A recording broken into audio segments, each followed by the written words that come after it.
जय Hind doctors, happy Rakshabandhan आप सभी को, है ना। होमवर्क दिया था मैंने।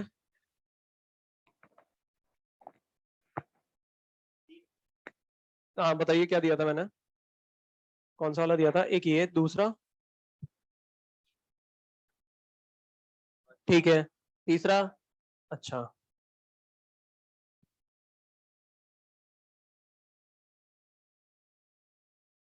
देख लेते हैं एक बार।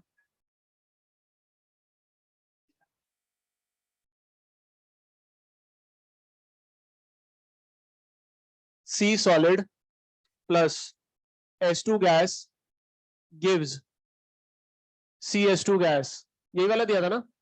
हाँ, time T is equal to 0 पर इसका 24 ग्राम दे रखा है, इसका 64 दे रखा है, इसका 76 ग्राम दे रखा है। ठीक है, और इक्विलिब्रियम पर एक कंडीशन दे रखी है, concentration of CH2 is equal to 3 times concentration of H2। ठीक है, अब आपको निकालना क्या है यहां पर, केपी निकालना है। ठीक है, आपको निकालना है केपी। हो गया था ये। अब इधर देखो, इसका तो कोई मतलब ही नहीं है क्योंकि सॉलिड है, हटा दो इसको। तो सबसे पहले time T is equal to 0 पर मैं इनके कंसंट्रेशन निकाल सकता हूं। अब देखो, वॉल्यूम के बारे में कुछ भी मेंशन नहीं है, मतलब मैं कह सकता हूं बाय डिफॉल्ट कंसंट्रेशन जो होगा वो मोल के बराबर होगा। तो इसके मोल क्या हो जाएंगे, मोलर मास कितना है 64, तो मोल हो गया 1। 64 प्लस 12 76, तो 76/76 ये भी कितना हो गया, 1 मोल हो गया।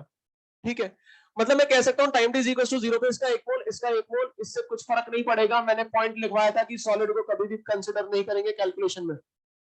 ठीक है, time T is equal to T equilibrium पर मैं बोल सकता हूं ये x खत्म होगा तो ये भी x बनेगा, तो ये बचेगा कितना, 1 - x, तो ये बनेगा कितना, 1 + x। ये बात समझ में आ रही है। और क्वेश्चन में कहा जा रहा है कि इक्विलिब्रियम पर इसका जो कंसंट्रेशन है वो किसके बराबर है, 3 टाइम्स ऑफ इसके। मतलब मैं कह सकता हूं 1 + x is equal to 3 times 1 - x, ये हो जाएगा 1 + x is equal to 3 - 3x, ये हो गया 4x is equal to 2x is equal to 0.5। या वैल्यू पुट करोगे तो ये हो जाएगा 0.5 और ये हो जाएगा 1.5। केपी निकाल लो, क्वेश्चन खत्म हो गया। केपी इज इक्वल टू क्या हो जाएगा, 1.5 डिवाइडेड बाय 0.5, ये आ गया 3। यूनिट क्या हो जाएगी, एटीएम की पावर 0।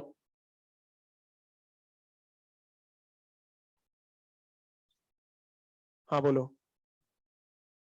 हाँ बिल्कुल, इक्विलिब्रियम पर कंसंट्रेशन दे रखा है। हाँ भाई, मतलब मैं वही बोलने चाह रहा था, आपने बोल दिया पहले, कोई बात नहीं। यहां तक किसी को डाउट है तो बोलो, ये बात समझ में आती है। अच्छा, अगर मैं इस क्वेश्चन में देखूं, अगर मैं इस क्वेश्चन में देखूं तो मुझे दिखाई दे रहा है डेल्टा एनजी क्या है, 0। आपके फ्रेंड ये कह रहे थे कि डेल्टा एनजी क्या है, 0 है। मतलब मैं कह सकता हूं केपी किसके बराबर होगा, केसी के बराबर होगा। और अगर मैं केसी का एक्सप्रेशन लिखता हूं तो केसी का एक्सप्रेशन क्या हो जाएगा, 10/10। और क्वेश्चन में गिवन है वो this/this इज इक्वल टू 3। बात समझ में आ रही है, क्लियर है सभी को।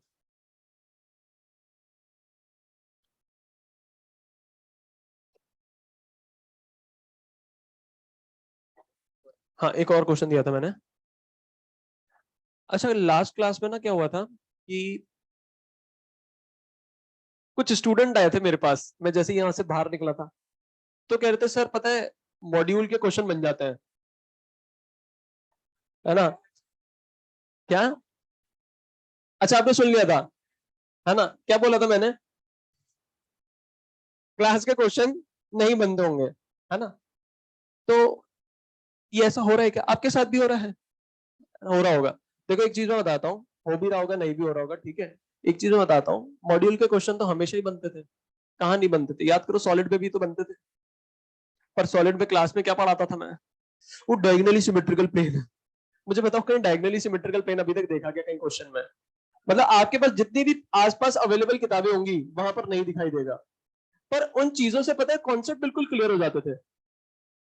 क्योंकि जब भी अपन ऐसे बात करते हैं ना डायगोनली सिमेट्रिकल प्लेन, या जिस तरीके से भी मैं आपको पढ़ाता हूँ, तो उससे क्या होता है कि आपके जो मॉड्यूल के क्वेश्चन है, रेस के क्वेश्चन है, आसानी से समझ में आ जाएंगे, आसानी से सॉल्व होंगे। देखो टारगेट मेरा ये नहीं है कि मैं आपसे मॉड्यूल सॉल्व करवाऊं। मेरा टारगेट कभी रहा ही नहीं है मॉड्यूल सॉल्व कराना या रेस के क्वेश्चन सॉल्व कराना। मैं तो कहता हूँ कि अब कोई से भी वैरायटी के क्वेश्चन आ जाए आपके सामने, आपसे सारी वैरायटी कवर करा दूंगा मैं ये नहीं कह रहा पूरी 100% करा पाऊंगा, पर जितनी भी मैं करा सकता हूँ, जितनी भी पॉसिबल वेराइटीज है वो सारी कवर हो जाएंगी। ए टू जेड सारी कवर हो जाएंगी, कि अगर कोई नई वैरायटी आई तो आपके पास दिमाग इतना सक्षम हो कि उस नई वैरायटी को समझ सके और क्वेश्चन को सॉल्व कर सके। क्योंकि यही वो मॉड्यूल है जो आपने 11th में सॉल्व करा था। उसमें से आप ये मान लो कि 60 to 70% मिनिमम वही क्वेश्चन है, कुछ थोड़े बहुत क्वेश्चन एड ऑन कर दिए गए हैं, एनसीईआरटी से रिलेटेड भी एड ऑन कर दिए गए हैं और दूसरी वैरायटी के भी एड ऑन कर दिए गए हैं। ठीक है। तो मेरा टारगेट कभी है ही नहीं। आप बस एक चीज ध्यान रखना, आपने जैसे कि मेरे से 12th भी पढ़ी है तो थोड़ा बहुत विश्वास तो करते ही होंगे, अभी नेट का पेपर भी देखा था, तो आपको ये समझ में आ गया होगा कि जो नोट्स में जो क्वेश्चन मैंने आपसे कराए हैं, अगर वो भी ढंग से सॉल्व कर लोगे ना तो नेट का पेपर तो हो गया, कहीं नहीं अटक रहा होगा। ठीक है। तो जो भी मैं क्लास में क्वेश्चन करा रहा हूं, ये आपको नई वैरायटी बता रहा हूं, ताकि कभी भी ऐसी वैरायटी है तो आपसे कहीं भी टाइम नहीं लगना चाहिए। बस ये मैं एक्सपेक्ट कर रहा हूं। इसको घर पे जाके बहुत अच्छे से सॉल्व करो, बहुत अच्छे से समझो। सॉल्व करना बड़ी बात बिल्कुल भी नहीं है, कभी है ही नहीं सॉल्व करना बड़ी बात, समझना बहुत अच्छी बात है। जैसे कि अभी आपके फ्रेंड ने बता दिया कि सर ये देखो ऐसा ऐसा भी होगा, तो मैं आपको हमेशा हर एक क्वेश्चन के दो दो तीन तीन तरीके बता रहा हूँ, इनका दिमाग चल पा रहा है आप देखो। मतलब पहले भी चलता था, ऐसे नहीं कह रहा, पर ऐसे चलने लगेगा, अपने आप चलने लगेगा।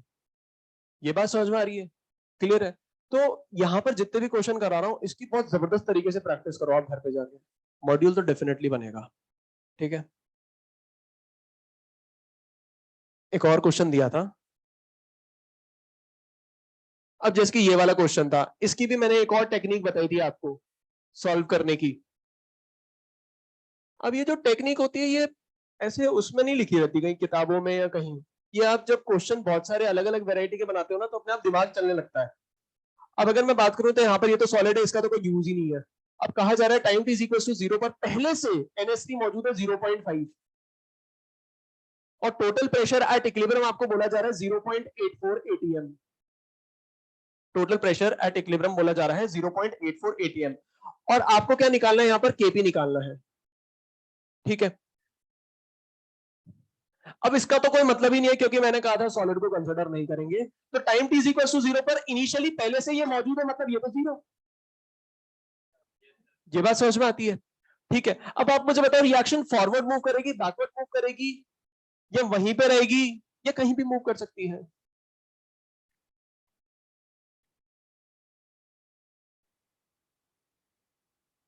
फॉरवर्ड बैकवर्ड वहीं रहेगी या कहीं भी कर सकती है? कैलकुलेट करना पड़ेगा।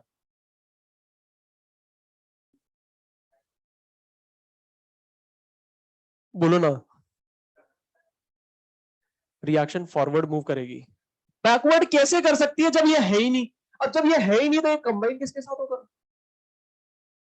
बताया था मैंने पहले लेक्चर में, बताया था रिएक्शन बैकवर्ड तभी जा सकती है जब दोनों के पास एक दूसरे के पास टेंडेंसी हो एक दूसरे के साथ कंबाइन होने की। हाँ दिखाई दे रहा है रिवर्सिबल रिएक्शन है, पर मुझे बताओ क्या ये मौजूद है? जब ये है ही नहीं तो ये पीछे जाएगी कैसे? बात समझ में आ रही है? तो ये तो फॉरवर्ड डायरेक्शन में ही जाएगी, पहला रीजन। दूसरा रीजन एक और तरीके से सोच सकते हो, इक्विलिब्रियम पर प्रेशर है 0.84 जो कि इससे ज्यादा है। अगर रिएक्शन बैकवर्ड गई तो इसका तो प्रेशर और कम हो जाएगा, पीछे से कोई प्रेशर लगाएगा नहीं। मतलब इक्विलिब्रियम पर प्रेशर बढ़ रहा है, बढ़ेगा कब? जब रिएक्शन फॉरवर्ड डायरेक्शन में जाएगी, क्योंकि फॉरवर्ड डायरेक्शन में नजर आ रही है गैसेज है। दो रीजन जिसके कारण अपन कह सकते हैं रिएक्शन फॉरवर्ड डायरेक्शन में जाएगी। ठीक है। अब आप क्या करोगे? ये पता पड़ गया इक्विलिब्रियम पर रिएक्शन फॉरवर्ड डायरेक्शन पे जाएगी, मतलब मैं कह सकता हूं 0.5 प्लस एक्स, और ये कितना हो जाएगा? एक्स। इसमें किसी को डाउट है तो बोलो। तो मैं इसको ऐसे लिख सकता हूं, इक्विलिब्रियम पर टोटल प्रेशर कितना हो जाएगा 0.5 plus x is equal to 0.84।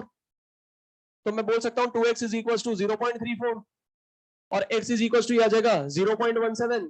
जब यहाँ पे रखोगे तो ये आ जाएगा 0.67 और यहाँ पर आ जाएगा 0.17। तो क्या केपी निकल जाएगा? तो केपी क्या हो जाएगा? पार्शियल प्रेशर ऑफ NH3 की power 1 into partial pressure of H2S की पावर 1। अब पार्शियल प्रेशर ही तो है ये, तो मैं कह सकता हूं यहाँ पर ये क्या हो जाएगा 0.67 इंटू 0.17, ये कितना आ जाएगा 0.1139 ATM की power 2।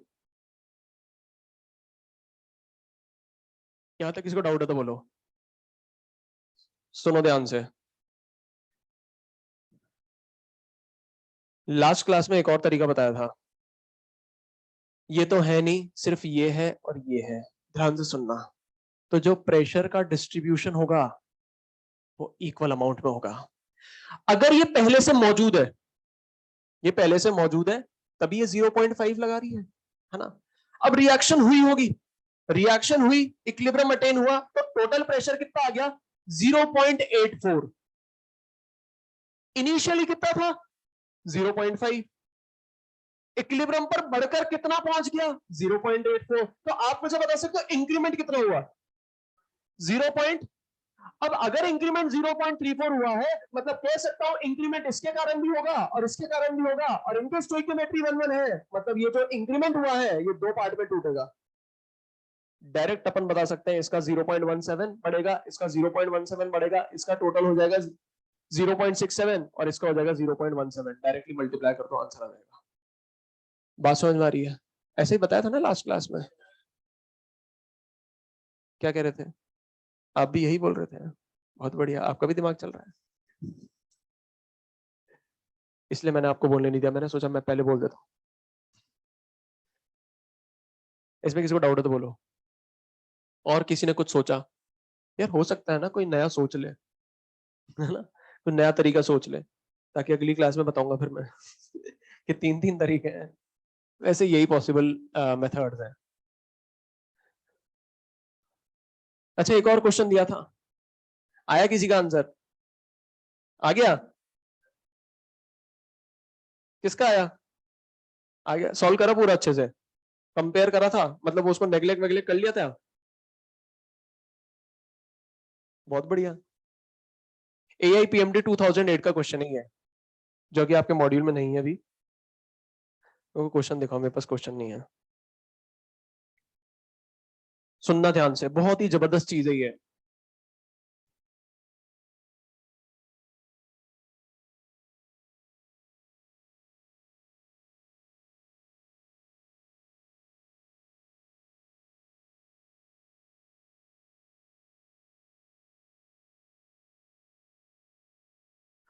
Degree of dissociation is x and x is small compared to 1। kp है और टोटल प्रेशर p है। ठीक है, अपन को क्या निकालना है यहाँ पर? x का रिलेशन निकालना है in terms of kp and p। ठीक है, अब सुनना ध्यान से, ध्यान से सुनना इसको। पहली चीज, time t is equal to 0 की बात कर रहे हैं। अब याद करो, मैंने आपको बताया था कि प्रेशर के टर्म्स में अपन क्वेश्चन तब सॉल्व करेंगे, प्रेशर के टर्म्स में अपन क्वेश्चन तब सॉल्व करेंगे, मैंने आपको बताया था कि जब 3 में से 2 चीजें गिवन हो। ऐसा बताया था कभी? इनिशियल प्रेशर दे रखा हो, अल्फा दे रखा हो, या टोटल प्रेशर दे रखा हो, है ना, तब अपन आसानी से केपी निकाल सकते हैं। अब अपने पास हमेशा, मतलब मोस्ट ऑफ द क्वेश्चन में 2 तरीके रहेंगे कि भाई अपन मोल से सॉल्व करें या पार्शियल प्रेशर लेकर सॉल्व करें। हमेशा 2 ऑप्शंस अवेलेबल रहेंगे। अगर आपके पास total pressure, initial pressure, alpha, इन तीनों में से 2 चीजें दे रखी हैं, तो आप प्रेशर से निकाल सकते हो आंसर, डेफिनेटली निकल जाएगा। निकलेगा तो दोनों से ही, पर प्रेशर में ज्यादा दिक्कत नहीं आएगी, आप आसानी से निकाल लोगे। ठीक है, और अगर इन तीनों में से 2 चीजें नहीं दे रखी है, तो आप बेटर ये है कि आप कंसंट्रेशन से ही सॉल्व करो, मोल के टर्म्स में सॉल्व करो। ठीक है, हाँ हो सकता है उस समय भी, अगर 3 में से 2 चीजें नहीं दे रखी है, हो सकता है उस समय भी प्रेशर से सॉल्व कर सकते हैं, पर वहां पर थोड़ा सा दर्द होगा करने में, है ना, थोड़ा सा हो सकता है लंबा निकल जाए। ठीक है, तो यहां पर अगर मैं बात करूं तो मैं यहां पर इसको किससे कर रहा हूं, कंसंट्रेशन से कर रहा हूं, प्रेशर के टर्म्स में भी कर सकते हो, ठीक है। अब मुझे एक बात बताओ, एक और चीज मैंने आपको बताई थी, अगर इनिशियल कंसंट्रेशन रिएक्टेंट का इनिशियल मोल रिएक्टेंट के नहीं दे रखे हैं तो स्टोइकियोमेट्री के बराबर मान ले, तो मैंने इसके मोल मान लिए 2, ये हो गया 0, ये हो गया 0, time t is equal to T पर कहा जा रहा है डिग्री ऑफ डिसोसिएशन है x, तो आप मुझे बताओ यहां पर क्या लिखो, 2 minus x, 2 minus 2x, 2 minus 3x, 2 minus, बहुत बढ़िया, 2 माइनस 2x, तो ये बनेगा कितना 2x, और ये बात समझ में आ रही है, क्लियर है सभी को, लास्ट क्लास में बताया था मैंने, ठीक है। अब क्या आप मुझे टोटल मोल्स बता सकते हो, टोटल मोल्स क्या हो जाएगा, 2 minus 2x plus 2x plus x is equal to 2 plus x, ये बात समझ में आ गई। और अपन को क्या निकालना है, केपी निकालना है, केपी का एक्सप्रेशन बता सकते हो क्या, मैं बोल सकता हूं partial pressure of A B की power 2, partial pressure of B2 की power 1 upon partial pressure of AB2, टमाटर पूरा पढ़ो, AB2 की पावर 2, यही होगा, ठीक है। पर यहां पर अपन ने क्या लिखे हैं, मोल्स लिखे हैं, ठीक है, यहां पर अपन ने क्या लिखे हैं, मोल लिखे हैं, तो केपी का फॉर्मूला देखना ध्यान से, मोल्स ऑफ AB की पावर 2, मोल्स ऑफ B2 की power 1 upon moles of AB2 की power 2 into PT upon total moles की पावर डेल्टा एन जी, सही लिखा है क्या, सोच लो एक बार ढंग से, पहले तो ये सोचो आया कैसे, सही तो दूर की बात है,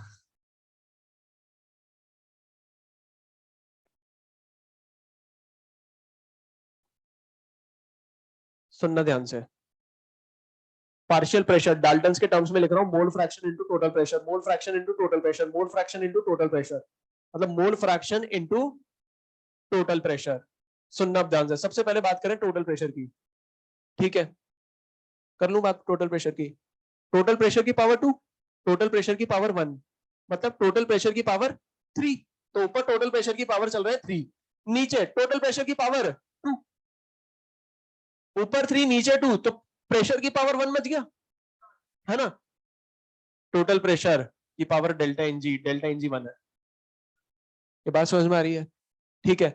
अच्छा, जैसे मैंने टोटल प्रेशर के साथ करा, वैसे ही जब इसको खोलूंगा तो मैं बोल सकता हूं, हाँ, जैसे मैंने टोटल प्रेशर के साथ करा, तो जब मैं इसको खोलूंगा तो मैं बोल सकता हूं मोल्स अपॉन टोटल मोल्स होगा, तो मैं बोल सकता हूं डिनोमिनेटर में टोटल मोल्स की पावर डेल्टा एनजी आ जाएगा, भाई ऊपर था प्रेशर, अगर मैं XPT मोल फ्रैक्शन इनटू टोटल प्रेशर को थोड़ा सा खोलता हूं तो ये हो जाएगा moles upon total moles into PT, और ये तो हमेशा साथ साथ ही चलेंगे, तो दिखाई दे रहा है प्रेशर की पावर 1 आया, मतलब यहां पर लिख सकता हूं प्रेशर की पावर डेल्टा एनजी, और डेल्टा एनजी की वैल्यू इस रिएक्शन के लिए 1 है, तो मैं ऐसे कह सकता हूं डिनोमिनेटर में इसके साथ कौन चलेगा, टोटल मोल्स, टोटल मोल्स चलेंगे, और पावर में क्या आ जाएगा, डेल्टा एनजी आ जाएगा, इसमें किसको डाउट है तो बोलो, नहीं है, यहां मोल्स आएगा, किसका, AB की पावर 2, मोल्स ऑफ AB की पावर 2, मोल्स ऑफ B2 की पावर 1, मोल्स ऑफ B2 की पावर 1, मोल्स ऑफ AB2 की पावर 2, मोल्स ऑफ AB2 की पावर 2, ये एक्सप्रेशन आ गया।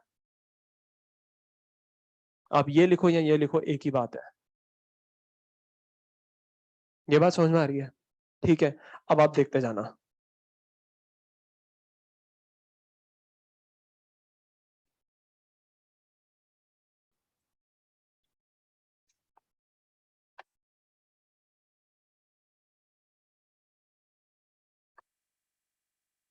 अब आप देखते जाना, मैं डायरेक्टली वैल्यूज पुट कर रहा हूं इस वाले फॉर्मूले में, ठीक है, तो मैं कह सकता हूं KP is equals two moles of AB के मोल्स कितने हैं 2x, तो हो जाएगा 2x की पावर 2, B2 के मोल्स कितने हैं x की पावर 1 अपॉन AB2 के मोल्स कितने हैं 2 माइनस 2x की पावर 2 इंटू टोटल प्रेशर को रिप्रेजेंट कर रहे हैं P से, और टोटल मोल्स कितने हो जाएंगे 2 प्लस x की पावर डेल्टा एन जी 1 है यहाँ पर, इसमें किसको डाउट है तो बोलो, है क्या, बस क्वेश्चन सॉल्व हो गया, देखो कैसे, KP इज इक्वल्स टू, इसको बोल सकता हूँ 4x क्यूब, ये 2 कॉमन लूंगा बाहर आएगा तो 2 की पावर 2 बनकर आएगा, तो ये हो जाएगा 4 इंटू 1 माइनस एक्स इंटू हाँ square, p upon 2 plus x, यही होगा। और क्वेश्चन में कहा जा रहा है कि x इज लेस देन 1, है ना, x इज लेस देन 1, मतलब मैं कह सकता हूं x क्या है, 1 से कम है। अब अगर x का 1 से कम है तो आप खुद देखते जाना, किस किसको नेग्लेक्ट करूं, इसको नेग्लेक्ट करूंगा, अरे नहीं कर सकता, ये तो भयंकर इफेक्ट प्रोवाइड कर देगी। इसको नेग्लेक्ट कर सकता हूं 1 के रिस्पेक्ट में, इसको नेग्लेक्ट कर सकता हूं, मतलब मैं कह सकता हूं एक्सप्रेशन क्या हो जाएगा, kp is equal to 4x³ into p upon 4 into 2, 4 से 4 कैंसिल आउट हो जाएगा, 4 से 4 कैंसिल आउट हो जाएगा, तो बोल सकता हूं नीचे क्या रह जाएगा, 2 रह जाएगा। तो मैं कह सकता हूं x की वैल्यू क्या हो जाएगी, 2kp अपॉन p की पावर 1/3। ये बात समझ में आ रही है, क्लियर है सभी को?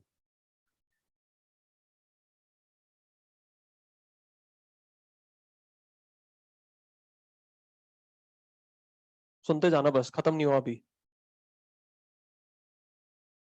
AIPMT 2008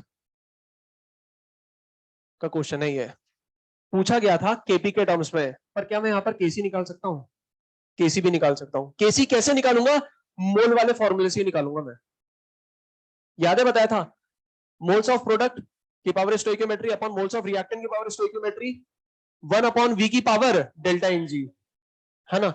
डायरेक्ट लिख रहा हूं मैं, लिख दूं, तो मैं लिख रहा हूं, देखते रहना, केसी इज इक्वल टू, सबसे पहले मोल्स ऑफ एबी की पावर 2, मोल्स ऑफ एबी कितने हैं, 2x की power 2 into moles of B2 की पावर 1, B2 के मोल्स कितने हैं, x की power 1 upon moles of AB2 की पावर 2, तो ये हो जाएगा 2 माइनस 2x की पावर 2 इंटू 1 अपॉन v की पावर डेल्टा एन जी 1। ये बात समझ में आ रही है, ठीक है। अच्छा, तो मैं इसको बोल सकता हूं, ये हो जाएगा kc is equal to 4x³ upon 4 into 1 minus X का स्क्वायर इंटू 1/v, 4 से 4 कैंसिल आउट हो गया, मैं बोल सकता हूँ x³ इज इक्वल टू, यहां पर क्या मैं बोल सकता हूँ, x लेस देन 1 है ही, तो नेग्लेक्ट कर दूंगा, ये x नेग्लेक्ट हो जाएगा, तो अल्टीमेटली यहां पर क्या बचेगा 1, तो मैं बोल सकता हूँ x³ किसके बराबर हो गया, kc इंटू वी के बराबर, तो x किसके बराबर आ जाएगा, kc इंटू वी की पावर 1/3। ये बात समझ में आ रही है, क्लियर है सभी को? तो ऐसा भी तो हो सकता है, जब एक बार प्रेशर के टर्म्स में केपी का रिलेशन पूछा गया है, तो किसी साल वॉल्यूम के टर्म्स में केसी का रिलेशन पूछ सकता है ना, 2kp अपॉन पी की power 1/3, kp upon P, 2kp upon P की power 1/2, 2kp upon P. Answer क्या होगा, फर्स्ट ऑप्शन, यही तो आ रहा है। ये बात समझ में आ रही है, इसको डाउट है तो बोलो, कॉपी करो फटाफट, फटाफट कॉपी करो फटाफट, आज सिर्फ 1 घंटे की क्लास है, फटाफट करो, और एक्सटेंड भी नहीं कर सकते। हाँ आधा घंटा हो चुका है, ये देखो, और कुछ पढ़ाया नहीं मैंने।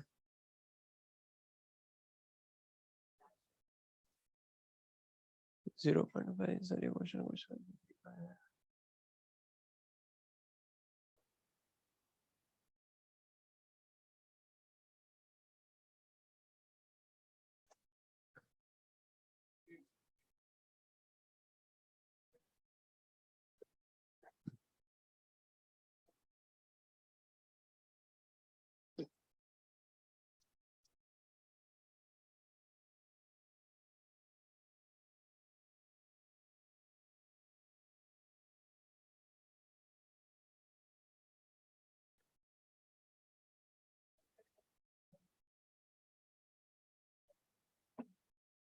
हाँ क्या कह रहे थे आप, फिर कुछ कह रहा था, हाँ क्या कह रहे थे, ऊपर क्या नहीं किया मैंने,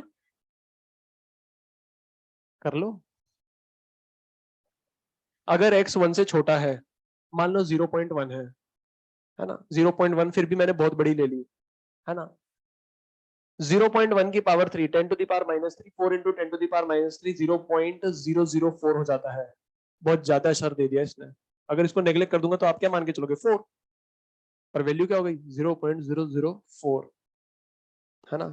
स्मॉल बोला है अभी, तो फिर भी मैंने बड़ा लिया था, और स्मॉल लेता तो और ज्यादा इफेक्ट देता, 0.00004 होता है ना। वो तो फिर देखना पड़ेगा ना क्या निकाल रही हैं, पता चला अंडर रूट के अंदर कुछ रह ही नहीं रहा, है ना। अच्छा लिख लिया ये, मिटा दूं, ठीक है साहब।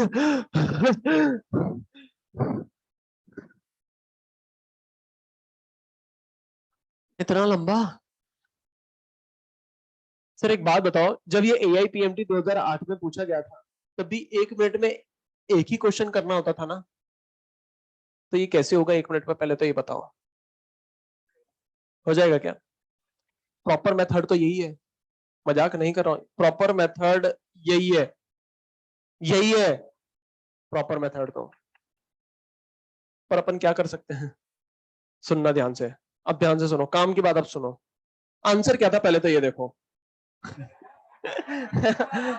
आंसर तो क्या ही है, ठीक है, आंसर क्या है, ये है। ये आया कहां से, यहां से, है ना। ये आया कहां से, यहां से आया। अब मुझे एक बात बताओ, क्या मैं इसको ऐसे लिख सकता हूं, X is directly proportional to 1/p⁻1/3? किसी को डाउट है तो बोलो। टेम्परेचर चेंज नहीं कर रहे, मतलब ये क्या है, कांस्टेंट। मतलब मैं बोल सकता हूँ X is directly proportional to 1/p⁻1/3 where X is degree of dissociation. ये बात समझ में आ रही है, और एक बार ये पता पड़ गया तो आंसर आ जाएगा। देख लो, चेक कर लो बड़े। 1 अपॉन में पी है कि पावर 1/3? सर देखो ना, यहां पर भी तो 1 अपॉन में ही है। अरे टमाटर, पावर भी तो देखो, क्या 1/3 है? नहीं है। तो एक चीज समझ में आ गई कि अगर ये पता पड़ गया तो ये आ जाएगा। ये बात समझ में आ रही है, ठीक है। अब ये कैसे पता करें? अब इसको पता करने के लिए दिखाई दे रहा है कि ये पता करना पड़ेगा, ये पता करना पड़ेगा। अब आप देखो, पावर अगर मैं पता कर लूं तो मेरा तो काम हो जाएगा। अगर मैंने पावर पता कर ली तो मेरा काम हो गया, ठीक है। सर एक बात बताओ, ये 1/p होगा या p होगा, ये कैसे पता चलेगा? अरे टमाटर, चारों ऑप्शन में 1 अपॉन में ही है। ये एग्जामिनर मान के चल रहा है कि आप इतने इंटेलिजेंट हो कि आप ये पता लगा लो कि ये 1 अपॉन में ही आएगा। अरे भाई, अपन देश का सबसे इंपॉर्टेंट एग्जाम दे रहे हैं, है ना, सबसे इंपॉर्टेंट टफेस्ट एग्जाम फाइट कर रहे हैं, तो उसको वही बाय डिफॉल्ट मान के चल रहा है, आप समझदार हो जो कि हो नहीं, पर है ना, मान के चल रहा है कि 1 अपॉन में ही सारे ऑप्शन होंगे ताकि सब कंफ्यूज हो जाए। तो ये तो 1 अपॉन में ही चल रहा है, मतलब अल्टीमेटली अगर मुझे ये पता चल गया, मेरा आंसर आ गया। अब आप मुझे बताओ, ये 1 कहां से आया होगा? अब देखो यहाँ पर 1 कहां है, ये रहा 1, फिर यहां से आया था 1, तो डेल्टा एनजी कितना है, 1, मतलब वो डेल्टा एनजी है। तो 1 कहां से आया, डेल्टा एनजी। क्या रिएक्शन को देख के डायरेक्ट डेल्टा एनजी निकाल लोगे? निकाल लेंगे। अब ये सोचो कि ये 3 कहां से आया होगा,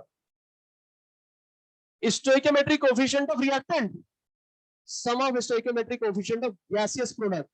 क्वेश्चन खत्म, देखते ही आंसर आ जाएगा। बात समझ में आ रही है, देखते ही आंसर आ जाएगा।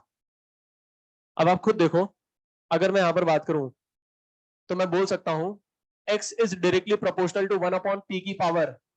फॉर्मूला क्या बन गया, फटाफट फॉर्मूला बताओ पहले। Delta N G upon sum of stoichiometry coefficient of gaseous reactant या प्रोडक्ट, प्रोडक्ट। खत्म हो गया। अरे ये पावर में है, मल्टीप्लाई मत कर देना, ये कहां पर है, ये पावर में चल रही है, ठीक है। अच्छा, क्या सेम चीज मैं वॉल्यूम के लिए कर सकता हूं? तो मैं बोल सकता हूं x is directly proportional to v की power delta N G upon sum of stoichiometric coefficient of gaseous product. अरे ये आप ऐसे मत कर देना, है ना, पूरा लिखना, sum of stoichiometric coefficient of gaseous product. तो देखो, इसको भी तो लिख सकता हूं मैं, x is directly proportional to v की पावर 1/3। बात समझ में आ रही है, क्लियर है बात सभी को? अब आप मुझे बताओ, क्या देखते ही आंसर आ जाएगा? क्लियर है सभी को? यहां तक किसी को डाउट है तो बोलो, किसी को भी। तो एक काम करो, एक्सरसाइज नंबर 3 का क्वेश्चन नंबर 1 सॉल्व करो फटाफट, बाद में लिखना सब कुछ। Exercise number 3 question number 1। Exercise number 3 question number 1। फटाफट फटाफट मतलब फटाफट।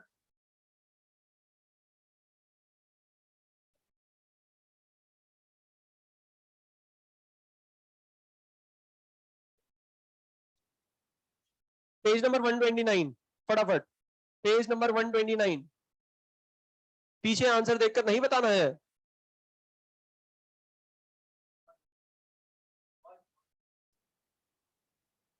आंसर देख के बता रहा हूं ना यार, इतनी जल्दी थोड़ना होगा।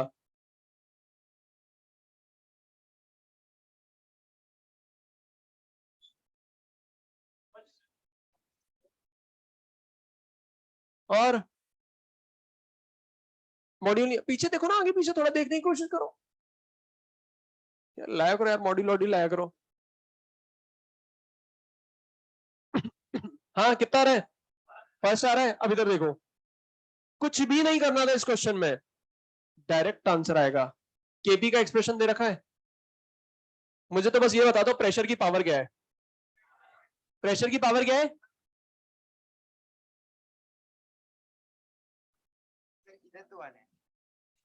तो उधर किधर से बता रहे हो? इसी में तो पूछ रहा था, क्वेश्चन में प्रेशर की पावर बता दो। 1 है ना, क्वेश्चन में प्रेशर की पावर क्या है? 1 है। ये बात समझ में आती है? केपी का एक्सप्रेशन है, ये प्रेशर है, कि पावर क्या है? Delta N G. और क्वेश्चन में ये दे रखा है प्रेशर की पावर 1 है, मतलब डेल्टा एन जी क्या हो गया? 1। रिएक्शन सेलेक्ट कर लो, आगे आंसर। बात समझ में आ रही है? सॉल्व करने की जरूरत ही नहीं है। एक और क्वेश्चन लिखो, ये लिख लिया, फटाफट लिखो इसको फटाफट। समझ में आया क्वेश्चन कैसे करना है?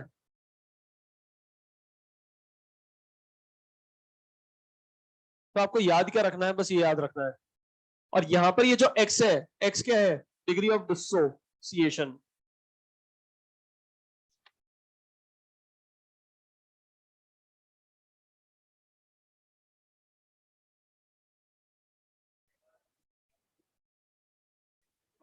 ये जब फॉर्मूला लिखा गया था ना, तब नाग पंचमी थी। हाँ क्या कह रहे हो?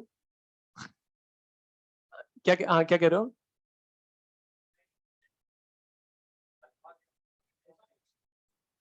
ये अल्फा और वॉल्यूम ऑफ प्रेशर के बीच में रिलेशन है, वहां पर केपी और पी का रिलेशन अपन छेड़ नहीं रहे हैं।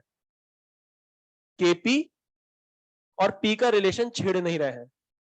बात समझ में आ रही है? नाग पंचमी के दिन लिखा गया था।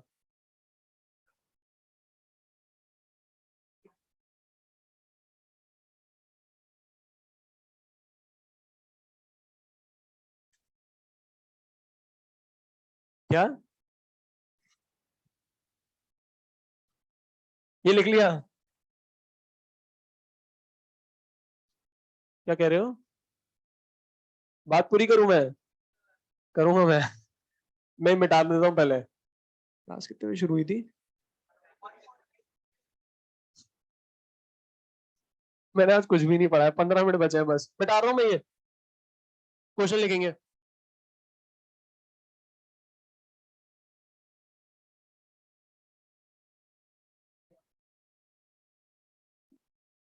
नाग पंचमी सुनी है नहीं सुनी? पता चला मैंने कुछ बता दिया नाग पंचमी के, तो पता ही नहीं, नाग छठी बना देंगे। नाग अष्टमी, नाग सातम, नाग दशमी। क्वेश्चन लिखेंगे।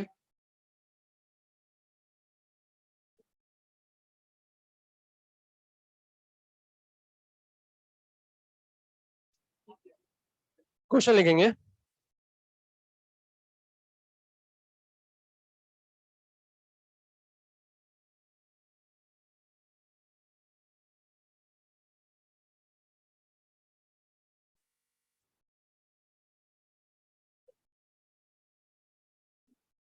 क्वेश्चन लिखिए। फॉर द रिएक्ट नहीं, एक सेकंड, क्वेश्चन लिखना। इन हेबर्स प्रोसेस, मत लिखो हेबर्स प्रोसेस, लिख दो for the reaction 2NH3 gives N2 plus 3H2। For the reaction 2NH3 gives N2 plus 3H2. If volume of the beaker is doubled, if volume of the beaker is doubled, if volume of the beaker is doubled, then alpha becomes first option 2 times, second option 4 times, third option root 2 times, fourth option 8 times.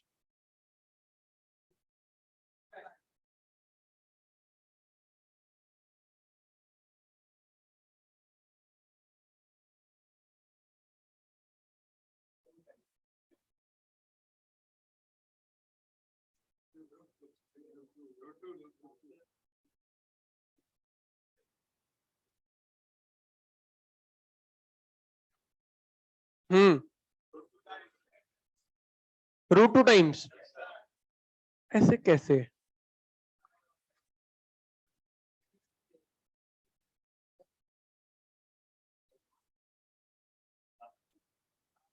सुनना ध्यान से,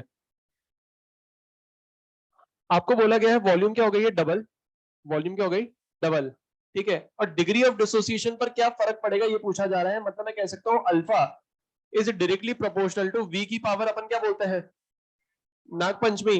अब नाग कितना होगा इसमें, मतलब delta M G कितना होगा, मैं बोल सकता हूं 4 माइनस 2 2, पंचमी मतलब प्रोडक्ट का समेशन कितना है 4, तो मैं बोल सकता हूं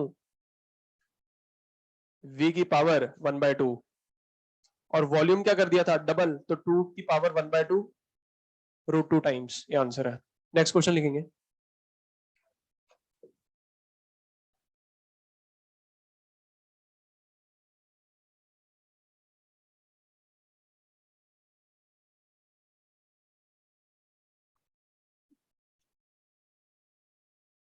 मॉड्यूल देना,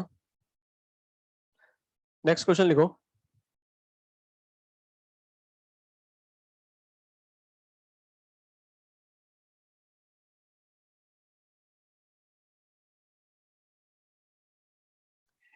in system in system in system a solid gives, in system a solid gives 2b gas plus 3c gas at equilibrium if concentration at equilibrium if concentration of c is doubled at equilibrium, if concentration of c is doubled, c is tripled, triple कर दो, at equilibrium if concentration of c is tripled, then concentration of b at equilibrium will be, then concentration of b at equilibrium will be, करो solve.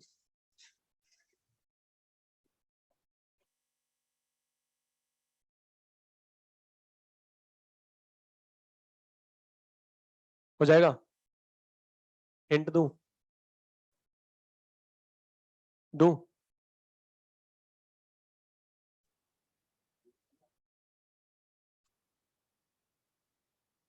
बिल्कुल सही है, 3√3 बिल्कुल गलत है,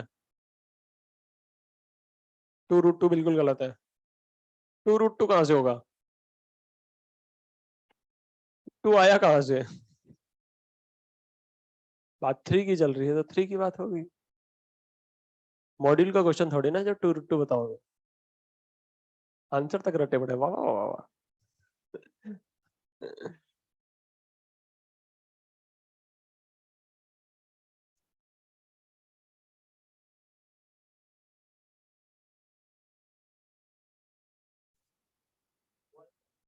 1/3√3 बिल्कुल सही आंसर है। कंसंट्रेशन चेंज करने पर इक्विलिब्रियम कांस्टेंट कभी भी चेंज नहीं होता है, सिर्फ टेम्परेचर पे डिपेंड करता है, और मैंने आपसे आपकी आग छीन रखी है तो आप चेंज नहीं कर सकते जब तक मैं आपको आग नहीं दे देता। मतलब मैं कह सकता हूं, मान लेते हैं इस रिएक्शन का इक्विलिब्रियम कांस्टेंट है के,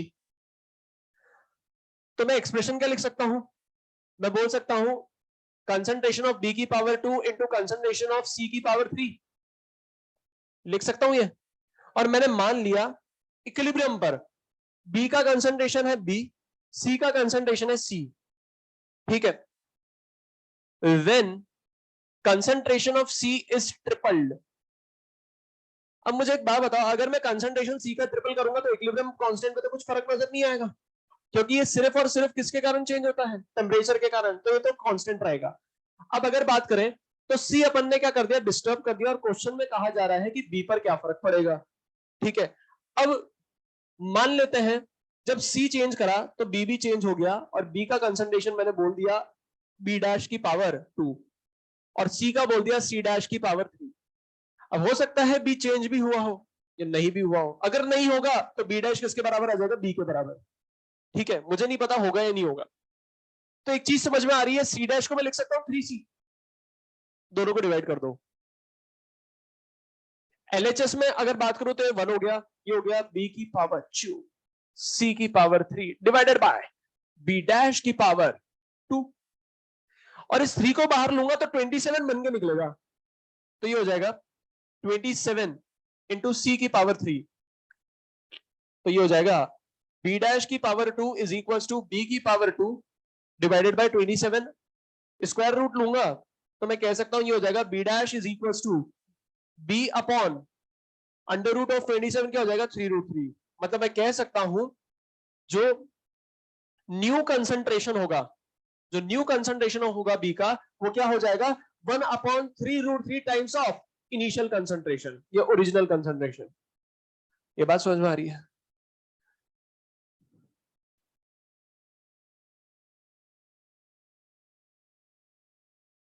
एक और क्वेश्चन लिखो, घर से करके लाना।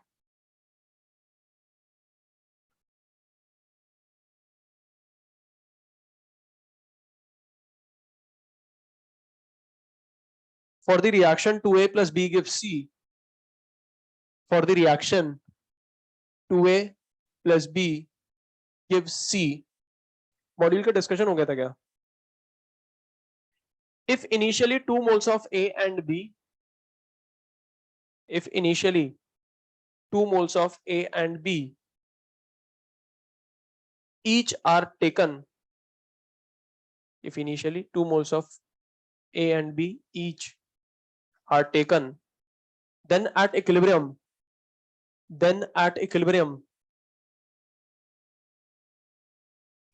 select the correct option, then at equilibrium select the correct option.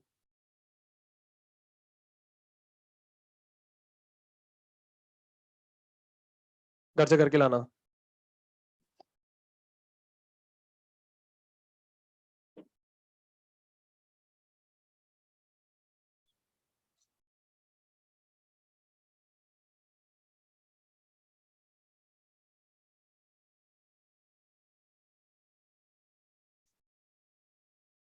Heading लिखेंगे ली चैटलियर्स प्रिंसिपल। आज बोल रहा हूं और सिर्फ एक बार ही पूरा नाम अच्छे से बोलूंगा, फिर कुछ और ही बोलूंगा इनको मैं। इनका पूरा नाम था हेनरी लुइस ली चैटलियर, ठीक है। 1850 में इन्होंने जन्म लिया था, और मस्त मूछे थी इनकी, बिल्कुल बड़ी बड़ी मूछे थी, बिल्कुल यंग, बिल्कुल हैंडसम टाइप के लगते थे। पर मुझे एक बात बताओ कि एग्जामिनर इनकी जीवनी पूछेगा? जीवनी तो नहीं पूछेगा, क्या पूछेगा, इनका प्रिंसिपल पूछेगा। अब प्रिंसिपल क्या होता है इसको समझेंगे अपन। अब सबसे पहले डाउट ये आता है कि इसको पढ़ने की जरूरत क्यों पड़ी, तो सुनना ध्यान से। चैप्टर का नाम क्या है, केमिकल इक्विलिब्रियम। अच्छा मुझे एक बात बताओ, इक्विलिब्रियम क्या होता है, state of balance. State of balance किसके कारण आती है, दो अपोजिंग फैक्टर्स के कारण आती है, और यहां पर दो अपोजिंग फैक्टर क्या हो जाएंगे, रेट ऑफ फॉरवर्ड रिएक्शन और रेट ऑफ बैकवर्ड रिएक्शन। तो होता क्या है, जब भी chemical reaction state of balance attain करती है, जब भी chemical reaction state of balance attain करती है, तो बहुत डेलिकेट सिचुएशन में भी होती है। कुछ कुछ ऐसी रिएक्शंस होती है जो बहुत डेलिकेट स्टेट ऑफ बैलेंस में होती है। मतलब इसका क्या है कि अगर आप बाहर से कुछ भी थोड़ा बहुत भी एक्सटर्नल स्ट्रेस लगाओगे, एक्सटर्नल डिस्टरबेंस अप्लाई करोगे तो उसका जो इक्विलिब्रियम है, उसका जो डेलिकेट स्टेट ऑफ बैलेंस है, वो डिस्टर्ब हो जाएगा।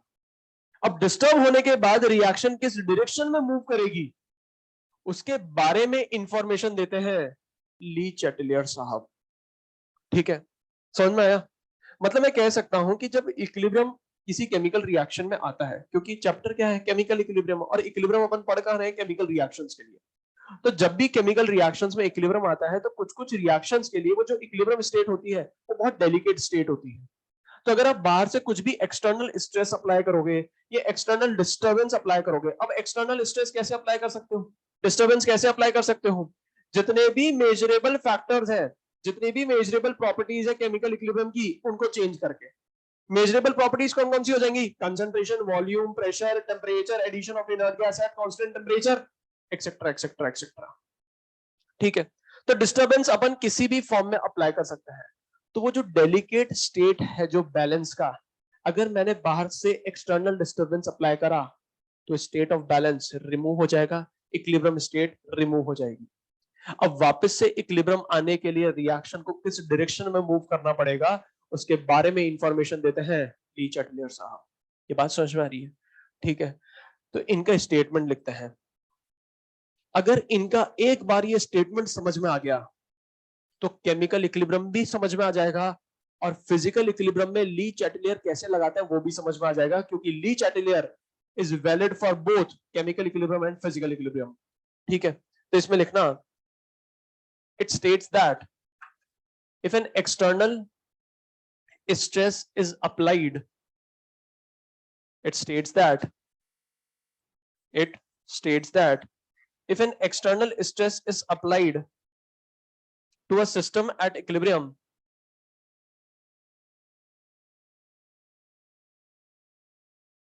if an external stress is applied to a system at equilibrium, the system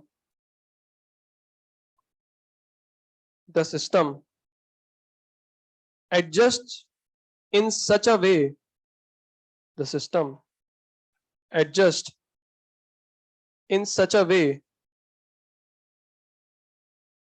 the system adjusts in such a way that the stress is partially offset, that the stress is partially offset। अब सुनना ध्यान से, statement बहुत important है।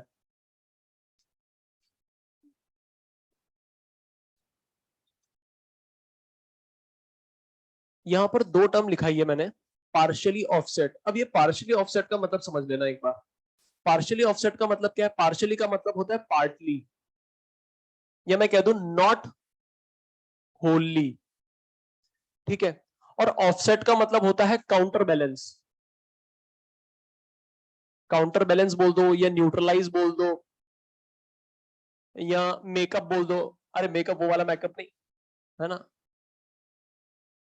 तो statement क्या कह रहा है, एक बार पढ़ो स्टेटमेंट क्या कह रहा है।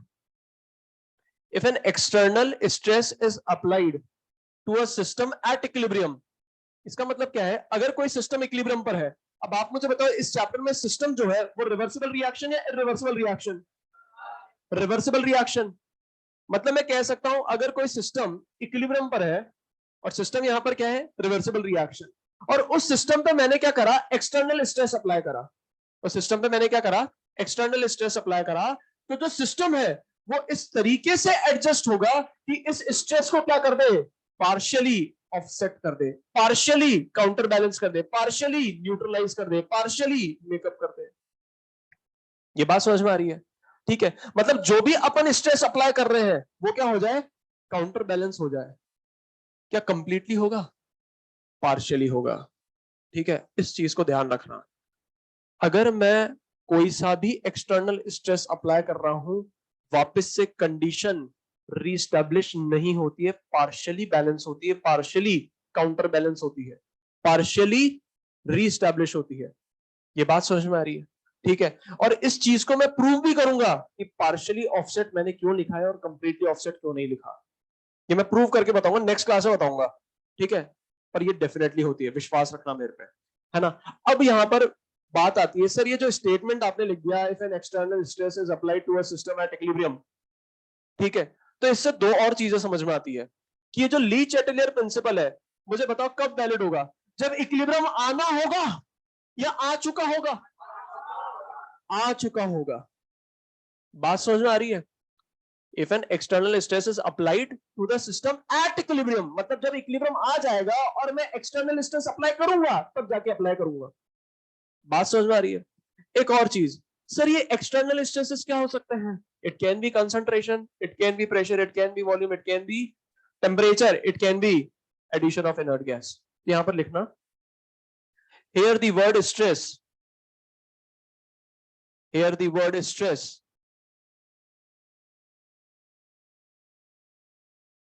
here the word stress implies to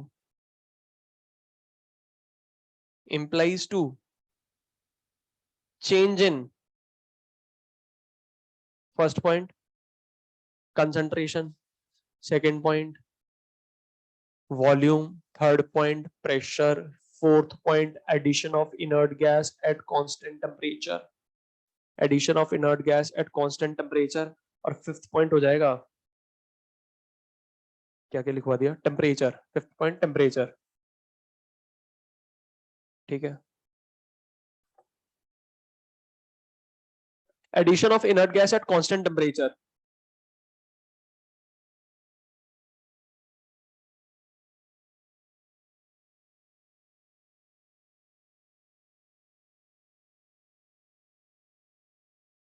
तो पहला पॉइंट क्या लिखा है, कंसंट्रेशन, दूसरा वॉल्यूम, तीसरा प्रेशर, चौथा addition of inert gas at constant temperature, और पांचवा टेम्परेचर, ठीक है।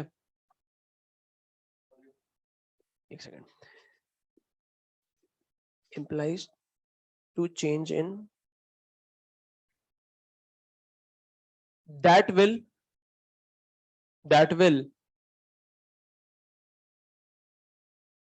मैंने स्टेटमेंट क्या लिखा था, here the word stress implies to change in फलाना, दैट विल चेंज या that will disturb the equilibrium state, that will disturb the equilibrium state, ठीक है। अब आगे सुनो, अब आपको समझ में आता होगा सबसे पहले अपन को कौन सा इफेक्ट पढ़ना है, कंसंट्रेशन का, पर इसको थोड़ा सा और अच्छे से समझ लेते हैं एक बार, है ना। कंसंट्रेशन का इफेक्ट अगर मैं शुरू भी करूंगा तो खत्म नहीं होगा, है ना। तो एक बार इस स्टेटमेंट को ही समझ लेते हैं, और एक बार ये स्टेटमेंट समझ में आ गया, जितने भी इफेक्ट अपन पढ़ेंगे वो स्टेटमेंट से अपने आप आंसर होने लग जाएंगे, ठीक है।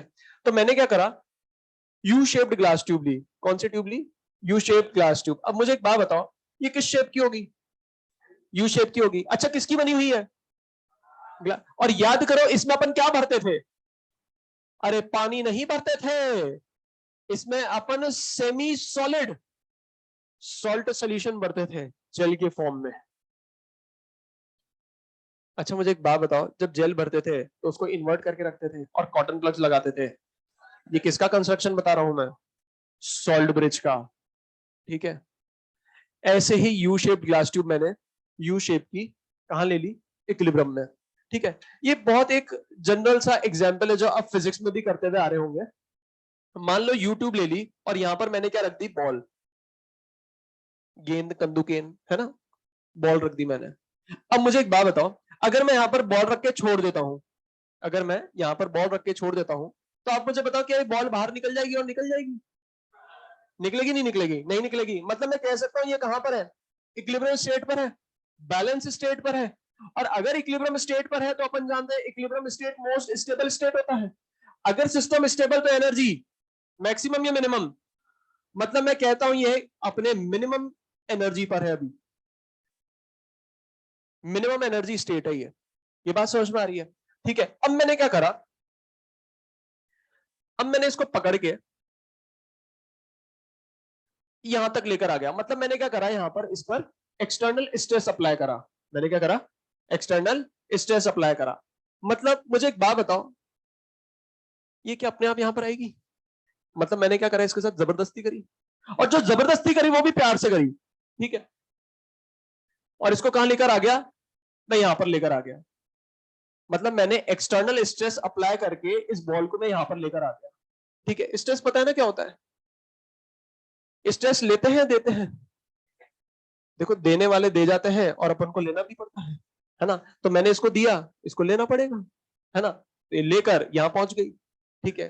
अरे भाई स्ट्रेस दूसरे देते हैं, दूसरे आते हैं स्ट्रेस दे जाते हैं, क्या रिक्वायर्ड होता है स्ट्रेस, नहीं, पर फिर भी मिल जाता है, क्यों, क्योंकि दूसरे देकर चले जाते हैं। तो मैंने भी क्या करा, इसको रिक्वायर्ड नहीं था पर मैंने इसको दिया, और ये पहले लिएगी फिर चलेगी, है ना। तो मैंने कह दिया कि मैंने इस पर एक्सटर्नल स्ट्रेस अप्लाई करा और बॉल यहां पर आ गई और इसको मैंने छोड़ दिया, ठीक है। अब इसके पास तीन पॉसिबिलिटी है, या तो और स्ट्रेस गेन करे, मजा आ रहा है तो ये और चल जाए ऊपर, है ना, या ये वापस नीचे आ जाए, है ना, या ये यहीं पर है। तीन पॉसिबिलिटीज है, क्या करेगी ये, नीचे आएगी। ये बात समझ में आ रही है, मतलब मैं कह सकता हूं ये कहां आएगी, पीछे आएगी, क्या आगे जाएगी, नहीं आगे तो नहीं जाएगी, क्या वहीं पर रहेगी, नहीं, ये हमेशा चाहेगी कि मैं अपने मोस्ट स्टेबल स्टेट पर आऊं, मिनिमम एनर्जी स्टेट पर आऊं। मतलब मैं कह सकता हूं ये बॉल जैसे मैं छोड़ूंगा तो ये यहां पर आ जाएगी। अब आप मुझे बताओ ये यहां पे डायरेक्टली आ जाएगी या you you you you you करके आएगी,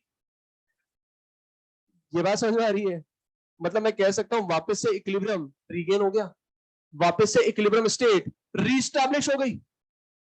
इसका मतलब यह है कि जब भी अपन एक्सटर्नल स्ट्रेस अप्लाई करते हैं, सिस्टम उस स्ट्रेस को, उस एक्सटर्नल डिस्टरबेंस को इस तरीके से एडजस्ट करता है ताकि जो एक्सटर्नल स्ट्रेस अपन ने अप्लाई करा उसको क्या करे, पार्शियली ऑफसेट कर दे।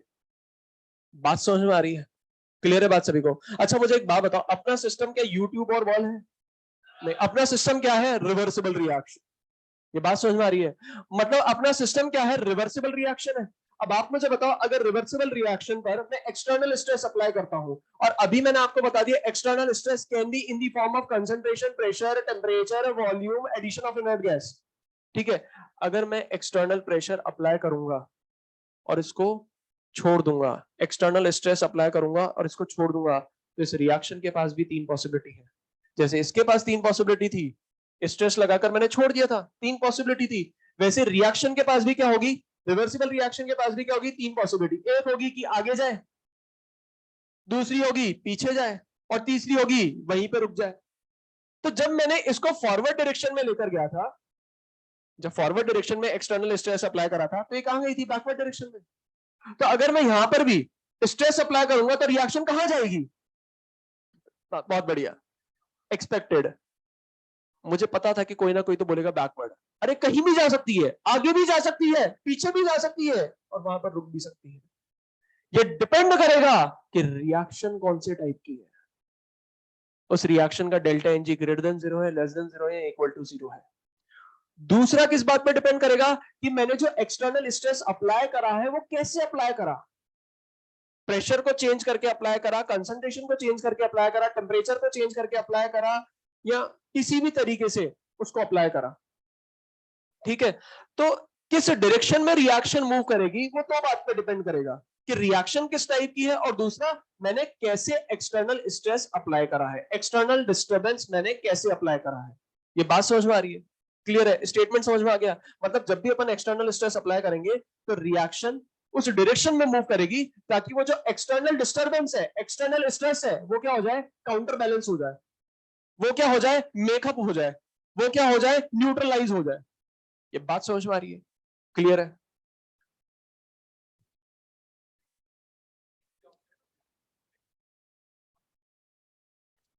अभी बताऊंगा ना। मुझे एक बात बताओ, ली चैटलियर अपन फिजिक्स में पढ़ते हैं क्या, कहां पढ़ते हैं, तो केमिस्ट्री वाला जो सिस्टम है वहां पर पार्शियली होगा, कल बताऊंगा।